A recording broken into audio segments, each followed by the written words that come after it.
ចាសួស្តីបងប្អូនអរគ្នាតើឥឡូវចូលលេងរ៉េងមកវគ្គសិន Start game ទៅហើយឥឡូវគឺចូលលេងបានហើយប៉ុន្តែអ្វីដែលរំជើបរំជួលបំផុតនៅក្នុង game មកតៃនេះគឺចាំមើលដល់ចុងក្រោយទៅដឹងហើយគឺมันមានជាការ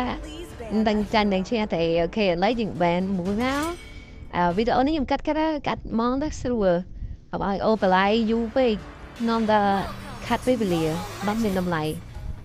ឡូវយើងចេញហើយ start ដំបូងមកហ្នឹង start ដំបូងហើយគឺថាមានជាកាមីងัวផាផាសាឥឡូវនេះមីងัวបដាហើយផៃពេកដាក់ឡើងមីខុសទៀតឥឡូវម៉ាស៊ីនដើរប៉ុន្តែចុងក្រោយគេមកដាក់កញ្ញាមកស៊ីបានហើយនិយាយចាំទៅបាច់ឆាក់មកនេះងាប់មួយបាត់ហើយឥឡូវរួចខាងវិញតាទៅម្ដងទៀតយើងកុំរុញរាបន្តមកទៀតដើរគ្នាយើងស៊ីបានហើយមានណាឥឡូវងាប់ទៀតបាត់ងាប់ដោយសារតែទឹកដៃផាសាឥឡូវយើងដាក់សៀឡុងមួយរួចនេះរត់កន្លែងនេះរត់មកហើយហ្នឹងវាតាមចាក់ងាប់ទៀតនៅងាប់មែនខាងងាប់មែនឥឡូវជួយដាក់គេសិនប៉ុន្តែអ្វីដែលជាអកុសលនោះគឺថាតែវងាប់ទៀតឡើយហើយតែ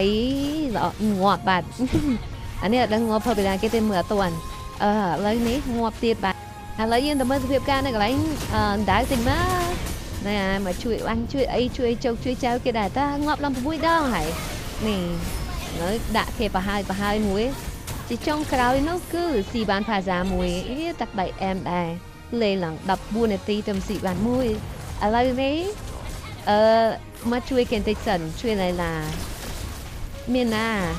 hero ខ្ញុំគឺត្រូវងាប់ផាហាយ៉ាទៀតអាងាប់នោះបងហ្គេមនេះគឺងាប់ទៀតឡើងាប់ទៀតឡើ